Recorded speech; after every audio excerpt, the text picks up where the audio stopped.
भाइयों बहनों देखो चलो तैयार है आपके लिए तैयार है एमसीक्यू और केस स्टडी, कोई जल्दबाजी नहीं है, बताएं ठीक है। क्योंकि एग्जाम में कैसे भी क्वेश्चन आ सकते हैं, केस स्टडी एमसीक्यू भी आ सकती है, नॉर्मल एमसीक्यू भी आ सकते हैं, और केस स्टडी नॉर्मल जो लिखने वाली वो तो आएगी ठीक है ना। अब बिना समय गवाए क्योंकि थोड़ी देर और लगेगी, जल्दी जल्दी कर लेंगे।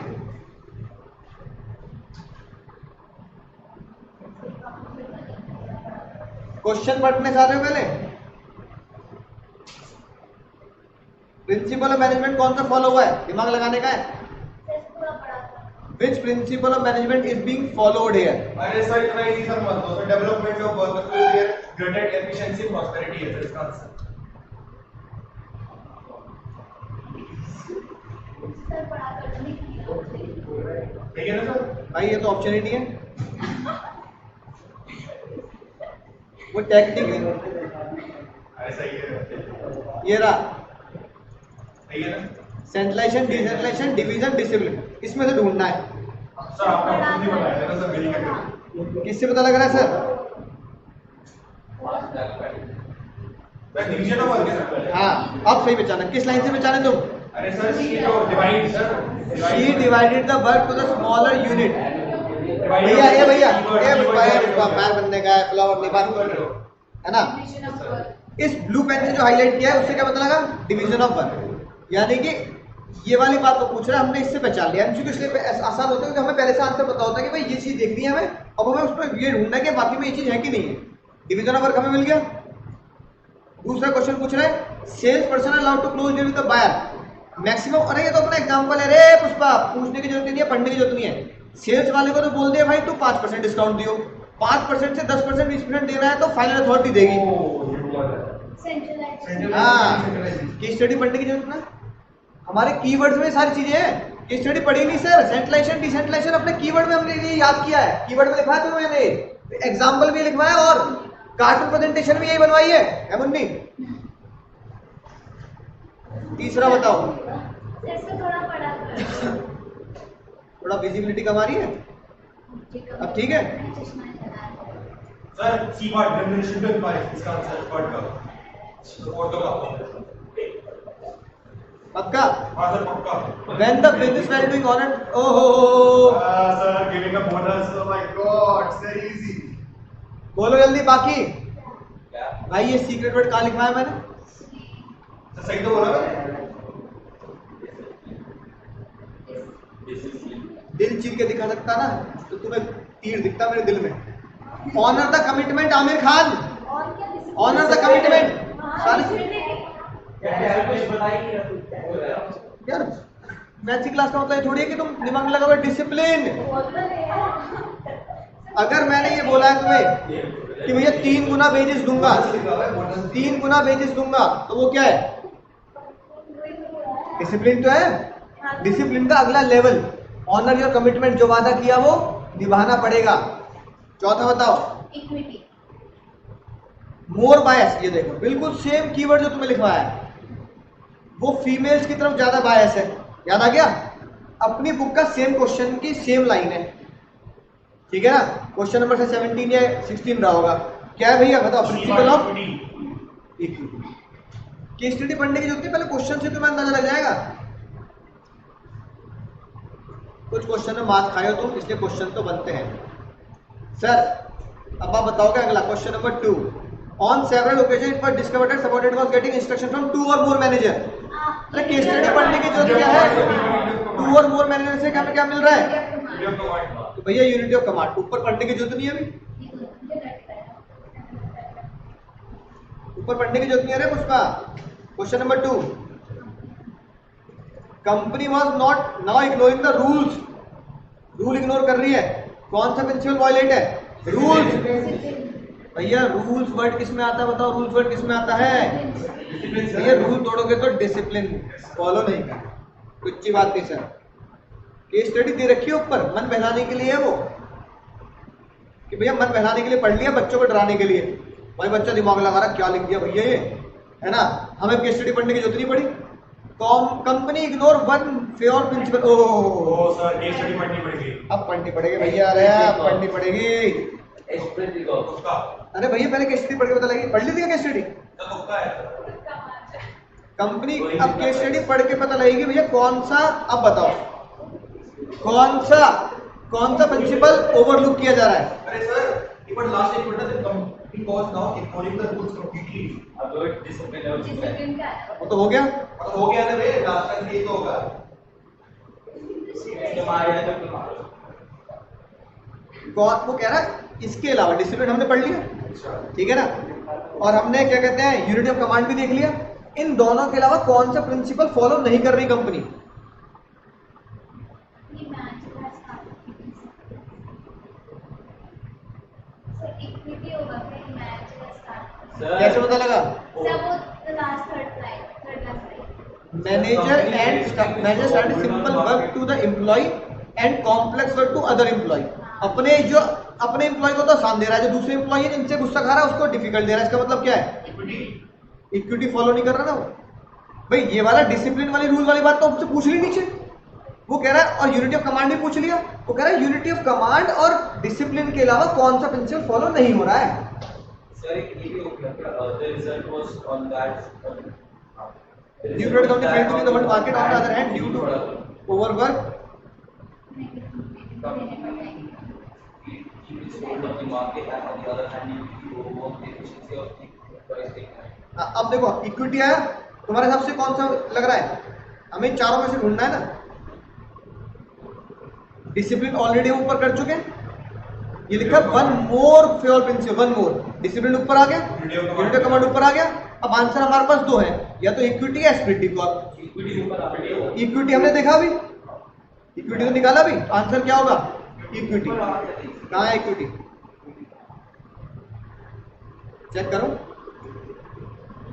डिसिप्लिन आया, question number 1 unity of command, question number 1 का answer unity of command, question number 2 का answer rule discipline, question number 3 का आंसर।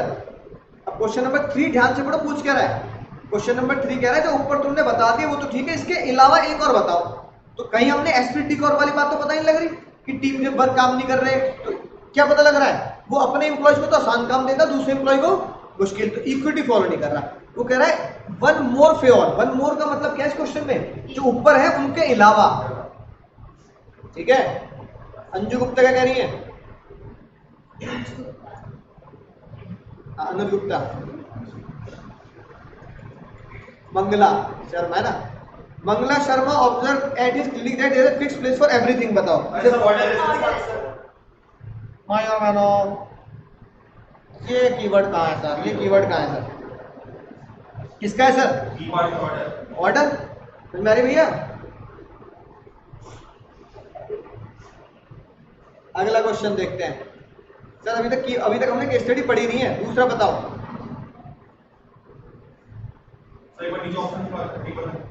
ये रहा ना, Anuj Gupta share with her always deal with the lazy staff, everyone is equal in his eye. Everyone is equal, ये किसका की secret word है? तीसरा, आई को रिप्लेस कर दो वी से, पढ़ने की जरूरत नहीं है। हाँ, इसका तो सॉल्यूशन देखने की जरूरत नहीं है भैया। आई को रिप्लेस करो वी से, क्या आएगा? दो। एसपीटी कॉप तो मिलेगा ही मिलेगा जब आई रिप्लेस विद वी है कि नहीं बात? चौथा बताएं।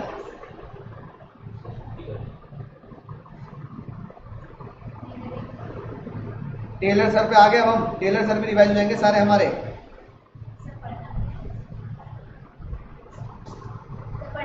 तो पढ़ो, और क्या पढ़ने के लिए तो आया मैं। पढ़ना पड़ेगा। फिटिंग स्टडी आंसर इसका सबका फिटिंग स्टडी पक्का सर 200%। ये रहा लिखा हुआ है physical mental and intellectual capabilities they must be given adequate breaks and rest in between their work. You might have fitished study as well. बोलो जल्दी। बोला तो लास्ट लगी है, लास्ट मतलब फिजिकल मेंटल और must be given adequate name the breaks. Technique. इससे भैया वन ऑफ द टेक्निक इस लाइन से बताओ भाई।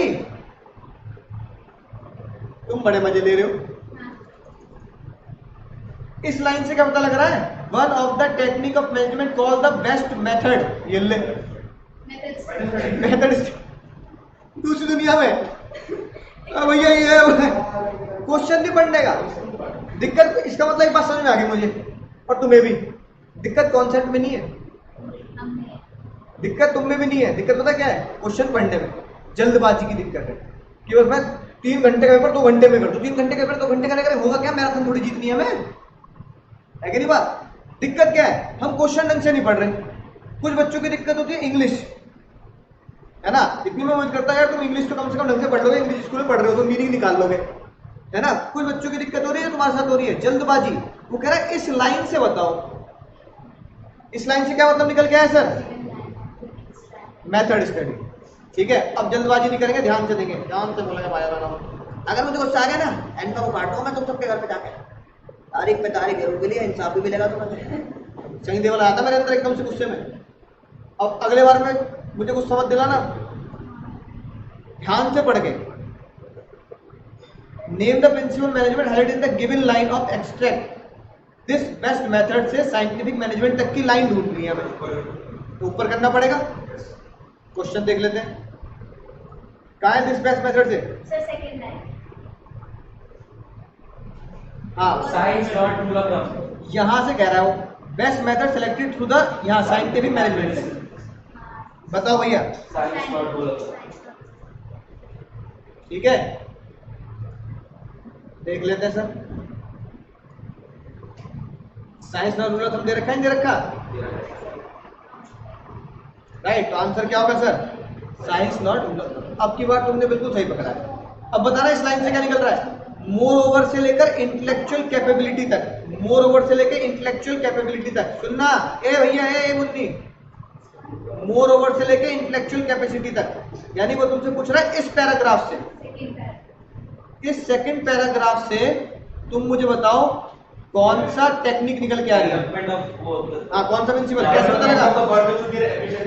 हाँ, develop the worker to the greatest efficiency and prosperity. देखो किससे पता लग रहा है सर? ट्रेनिंग कर रहे हैं वर्कर की, है ना? साइंटिफिकली सिलेक्ट कर रहे हैं उसे और फिजिकल मेंटल कैपेबिलिटी को उसकी बढ़ा रहे हैं। यही कीवर्ड है, develop the worker to the greatest efficiency. बिल्कुल सही बात।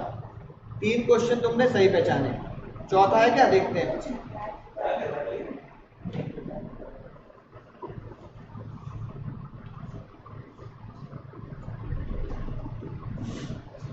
हाँ, develop worker to the greatest efficiency तीसरा होगा। चौथा बताओ, physical mental as well as. इस पैराग्राफ से क्या पता लग रहा है? देख ले एक बार, क्योंकि बिना पैराग्राफ पढ़े तो मजा नहीं आएगा, समझ में नहीं आएगा कि पेंटिंग स्टडी मुन्नी सही बोल रही नहीं बोल रही। सर ये कह रहा है ओ ए बेटा बड़े छोटी छोटी बातें। रेस्ट इंटरवल, रेस्ट इंटरवल किसमें होता है भैया? साथ हो गया वो पेंटिंग स्टडी। बिल्कुल सही पहचाने सर। 5वां बोले, 5वां बोले, जल्दबाजी काय बात की है?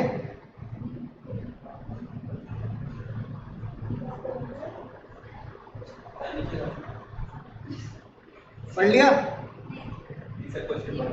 अभी नहीं पढ़ा, पहले क्वेश्चन पढ़ोगे? सर पढ़ भी लिया, हो भी गया सर। अरे सर कीवर्ड है मेरे पास। पक्का? पक्का सर। देख ले, सही लेवल आ जाएगा फिर। हाँ सर पक्का। Name the technique. हाँ ठीक है पक्का। कौन सी technique? Sir third part. Name the technique that these factories are adhering. Adhering मतलब फॉलो कर रही हैं। हाँ सर ऊपर लिखा हुआ है। कौन सी लाइन से? ये in one such program factory manufacturing. चलिए these फैक्ट्री इसके नीचे करो, इसके नीचे वाले these फैक्ट्री। हाँ, and define benchmark keyword. Adhering मतलब क्या है? पहले क्वेश्चन में पहचाना कि एडहरिंग मतलब जो करंटली फॉलो कर रही है। ऊपर क्या लिखा? दीज फैक्ट्री बेंचमार्क लगाती है प्रोडक्शन में। बेंचमार्क बोले तो आगे बढ़ने की जरूरत नहीं है। स्टैंडर्डाइजेशन, सिंप्लीफिकेशन, बिल्कुल सही बात, बिल्कुल सही पकड़ है। ये फैक्ट्री क्या कर रही है? बेंचमार्क लगाती है। दूसरा, विच साइंटिफिक मैनेजमेंट टेक्निक। टेक्निक पे आ गए। मोना ने कौन सी टेक्निक सिलेक्ट की है? मोना कहाँ है? सोना बताओ जल्दी। If they have to find out one best way of doing this job. Sir method study हो गया। बताओ जल्दी। Second point. Which scientific management technique would Mona suggest if these factories if they have to find one best? नहीं नहीं, question पढ़ो। अगर उन्हें one best method ढूंढना है तो उन्हें कौन सी टेक्निक लगानी है, पहले पढ़ना पड़ेगा हमें। क्वेश्चन नहीं समझ रहे? वो कह रही है कि अगर तुम्हें वन बेस्ट मेथड ढूंढना है ना तो तुम्हें एक टेक्निक फॉलो करनी पड़ेगी। कौन सी? Sir, Ramona realized that these companies would adopt one best way of doing it. हाँ, मोना रियलाइज करती है कि कुड अडॉप्ट बोले तो उन्हें एक वन बेस्ट मेथड क्या करना चाहिए, वन बेस्ट मेथड फॉलो करना चाहिए, जिससे क्या होगा, these working for long are continuously and need to adopt the certain strategy improve their efficiency. The program also show few interval वाले बात तो नीचे पूछेगा वो। She also felt that employees company were working for a long hours, वो बहुत लंबे समय तक काम कर रहे हैं। हाँ, वो इंटरव्यूज है ना। Also showed a few interviews that some worker will found to be high efficient and compared to few other, है ना, ये तो वाली बात आ गई। ठीक है, तो बताओ कौन सा मेथड आएगा sir, one best method follow करना चाहिए। हाँ, कौन सा सर, मेथड स्टडी। ठीक है, तीसरा बताओ, स्टेमिना को रीगेन करने के लिए जो कीवर्ड है ना, कीवर्ड निकालो। कीवर्ड में तुम्हें क्या लिखवा रखा है, फैटिग स्टडी लिखवाया ना कीवर्ड, उसके आगे स्टेमिना रीगेन लिख लो।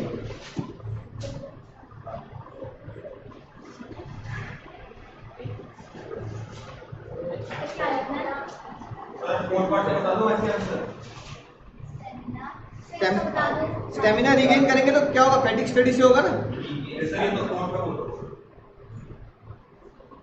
कोड का बताओ, पक्का। Mona factory plate order motivate inefficient work. Oh बिल्कुल सही बात, कालिया आ गया, कालिया। हाँ बिल्कुल सही पकड़ा है, मोटिवेट द इनएफिशिएंट वर्कर। और वो टेक्निक पूछ रहा है, टेक्निक कौन सी होगी, बिल्कुल सही बात। पहचान रहे, पहचान रहे निश्चय भाई, पहचान रहे, दिक्कत तो नहीं आ रही ना कुछ। 6 करते हैं। अरे बहुत मजेदार क्वेश्चन है, बहुत मजेदार। अरे नहीं यार, एक अच्छा लास्ट है, पक्का मोदी जी का जमाना है, मोदी जी ने बोल दिया लास्ट। आलू यहाँ से डालो, देखो भाई, देखो भाई, आलू यहाँ से डालो, एक्स्ट्रा निकलेगा। जल्दी देखो, बस ये लास्ट है। पक्का पक्का कह दिया तो कह दिया, बच्चे सबके तक कह दिया तो बस कह दिया, कह दिया तो बस कह दिया। अरे भाई लास्ट क्वेश्चन है, बस कह दिया तो बस कह दिया। टूल आइसक्रीम लिमिटेड, मेरी बेटी बोलती है tool ice cream limited very famous company है बॉम्बे में।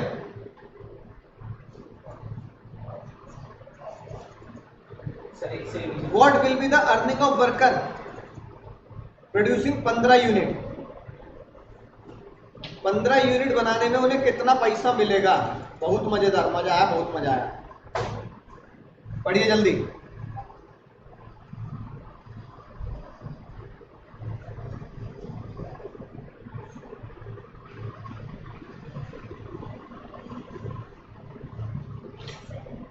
स्टैंडर्ड 10 यूनिट, जो स्टैंडर्ड बनाएगा, जो मोर देन स्टैंडर्ड बनाएगा, मोर देन स्टैंडर्ड और मोर देन स्टैंडर्ड बनाएगा 50 मिलेगा।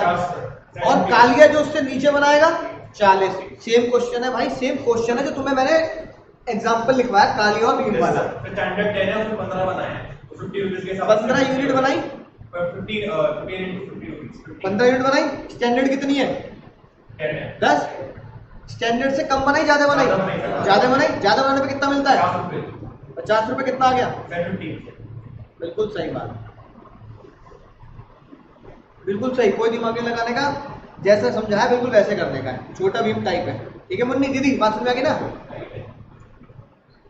ट्रेन नहीं छूट रही जो भगलोगी एकदम से बैग टांग के।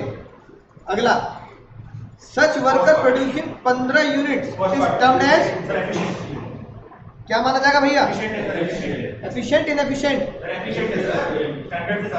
स्टैंडर्ड से ज्यादा बना रहा, क्या होगा sir, efficient. What will be the earning if the worker, कालिया पे आ गए। काली कह रहा मैंने बना रहा भीम की क्वालिटी है। का वर्ड वाली 40 रुपए के हिसाब से कैसे निकाला? 40 रुपए 7 into 40 7 into 40 करेंगे 20 7 यूनिट और कितना भाव से मिलेगा? 40 तो स्टैंडर्ड यूनिट से कम बना लेगी। बिल्कुल सही बात। सर नेक्स्ट पार्ट है इनिशिएट होगा 4 पार्ट का जो 7 बना रहा है वो कौन है सर? इनिशिएट से एक दो क्वेश्चन और बता। निकालो तो हमको भी निकाल दो बस। एक दो क्वेश्चन और हो जाए। अरे तुम्हें जाना तुम चले जाओ, बाकी बच्चे तो बैठे हैं। अच्छा एक ही बच्चा है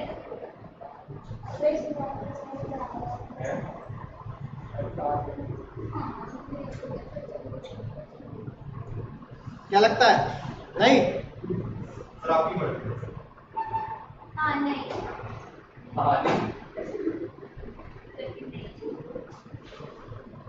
टेन बताना। 10 रैंडमली ले लेंगे, रैंडमली। सर बस सर प्लीज सर 10 तो होता जल्दी से।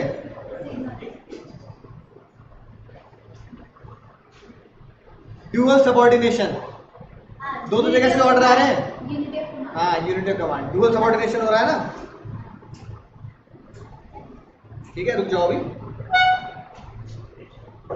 एक आध क्वेश्चन तो कर जाओ तो तसल्ली करेगा। बहुत तसल्ली हो गया यार। बहुत तसल्ली हो गई। 6 बताओ 6।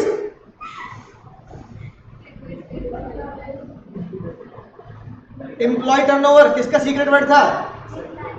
कसम से गलत मत कर देना। ए बहन सुमन जी हो, गलत मत कर देना। एम्प्लॉय टर्नओवर कम होना चाहिए, एम्प्लॉय टर्नओवर ज्यादा नहीं होना चाहिए। एम्प्लॉय टर्नओवर का मतलब क्या होता है? हमारे एम्प्लॉय कंपनी को छोड़ के जा रहे हैं कि भैया टुच्ची कंपनी है तो बिल्कुल हाँ स्टेबिलिटी ऑफ पर्सनल दो ना उसे कि भाई तू छोड़ के मत जा, तो टाइम ले ले।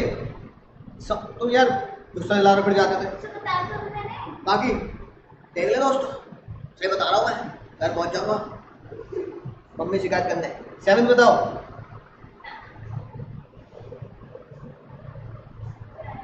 कौन सा था? अरे सर जेड हाँ जेड होगा सर। ये तो बेसिक वाला आ गया ना। यस सर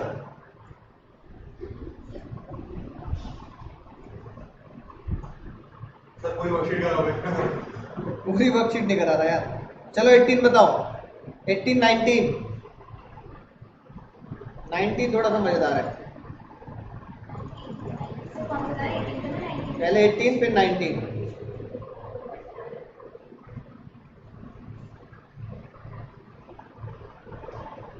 भैया ओ भाई हाँ right, there is no fix place for human and material. जगह पे नहीं है ना, टाई कहीं फेंक रहे हो, जूता कहीं फेंक रहे हो, है ना। याद आ गई बात। डिवीजन ऑफ वर्क से कौन सी लाइन रिलेट करती है? सर बी पार्ट डिवाइड, हाँ ये मजेदार क्वेश्चन है। आई एम कंफ्यूजिंग है हाँ। Divided equally, divided into small part, divided among superior, divided among इन सब सेक्शन। देखो बी लगा work should be divided into smaller parts. बताओ सुपीरियर में तो डिवाइड करोगे नहीं, सब सेक्शन है ना। सब सेक्शन में नहीं, छोटे छोटे डिपार्टमेंट या वो कैसे बना दिए।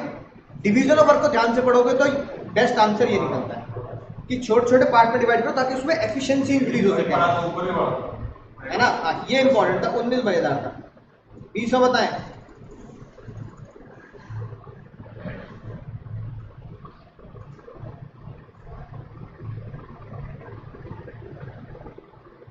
सर इनिशिएटिव होगा कैसे पता लगा? कंसीडरेटेड रिवर्स है। हाँ बिल्कुल सही, इनिशिएटिव है ना। राइट, थोड़ा सा आउट ऑफ कोर्स टाइप होगा, मतलब थोड़ा सा दिमाग लगाना पड़ेगा। 21 ये तो बहुत आसान है, कहीं भी किसी भी लेवल पे घुस जाता है, किसी भी दरवाजे में। He speak even to all the level. Scalar chain follow नहीं कर रहा ना, ये तो अपने ने सीक्रेट वर्ड में लिखा है। ये गैंग प्लान में तो सही पार्ट है स्केलर चेन का। हाँ लेकिन वो हाँ, लेकिन इमरजेंसी वो- में काम आता है। 22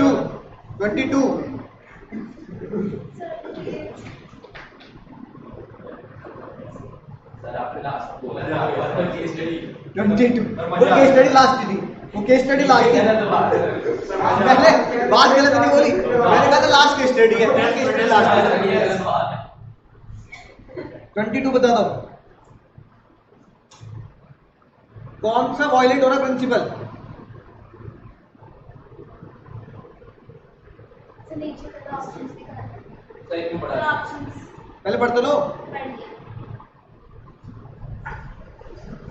अच्छा दूसरा एग्जीक्यूटिव बातचीत नहीं कर रहा, समझ गया। टारगेट मीट नहीं हो पा रहे। इसके मतलब आपस में क्या नहीं है? टीमवर्क ही है ना सर। कोऑर्डिनेशन कोऑर्डिनेशन सही नहीं हो रहा ना आपस में। हाँ, टीमवर्क ही है। कोऑर्डिनेशन तो हमारा चैप्टर 1 का हो गया। चैप्टर नंबर 2 में कोऑर्डिनेशन मतलब क्या नहीं है? टीम में काम नहीं हो रहा। बिल्कुल सही है ना, एस्पिरिट डिकॉफ नहीं। बस चलो आखिरी मैच द कॉलम। आप ये सारे आ गए सर, आप सारे आ गए। यार तुमने मुझे क्वेश्चन नहीं कराने दे रहे, बताओ। 23 मैच द कॉलम।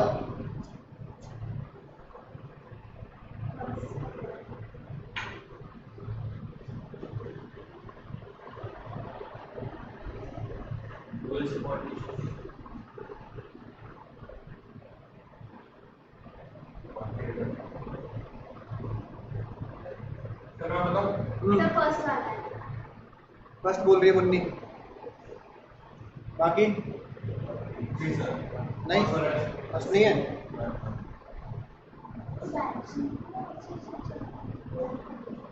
सर मेरे को डी लगा था, D part, D part. D होगा सर। सर डी है। डी सर डी है सर। डी हाँ मैम, ये कुछ टी नहीं चल बे, टी नहीं चल बे। हम तुम्हारे एग्जाम में कोई साथ नहीं होता। चेक कर लेते, चलो चेक कर लेते, मैच कर लेते ना। ये बताओ, each work done by trained specialist ना, इसमें कैसे हो जाएगा? Division of work. हाँ, स्पेशलिस्ट काम कर रहे हैं डिवीजन ऑफ वर्क। सी है सर। जुडिशियल पेनल्टी रटवाया तुम्हें क्लास में। जुडिशियल पेनल्टी यानी कि पेनल्टी लग रही है, सजा मिल रही है। सजा किसे मिलती है? अगर दंगे करते हो, डिसिप्लिन तोड़ते हो। Dual subordination, unity of command, dual subordination, one head one plan. Answer क्या है? Sir C part. सजा मिलेगी अब तो, नहीं सर। सजा मिलेगी। हाँ सर इसको बोला है। तुम सबने गलत बोला है। सी बोला था। डी बोला था। ये वाला सही कर जाओ। 24 गलत मत करना। 24 सही तो छुट्टी।